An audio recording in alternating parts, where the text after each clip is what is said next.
What are Asimov's 3 laws of robotics? To ensure robots would never harm humanity, sci-fi author Isaac Asimov created a set of ethical principles known as the 3 laws of robotics. Introduced in his 1942 story Runaround, these laws became the foundation for nearly all of his robot stories. The laws are hierarchical, which means a higher law always overrides a lower one. The first law states that a robot may not injure a human being, or, through inaction, allow a human being to come to harm. This is the most important rule.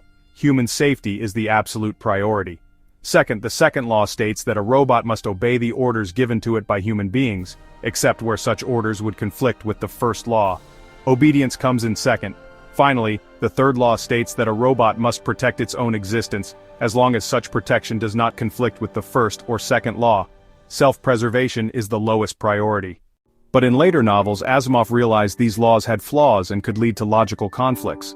Because of this, he added a Zeroth Law, which was considered superior to all the others. This law states that a robot may not harm humanity or, through inaction, allow humanity to come to harm, raising the protection of humankind as a collective above the protection of any individual.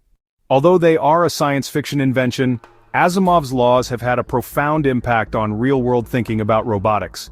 They are not formal rules, but they serve as a fundamental ethical framework. They force us to reflect on vital issues like safety, control, and the responsibility of autonomous machines. Engineers and AI experts use them as a tool to debate the ethical challenges we will face as robots become more integrated into our society.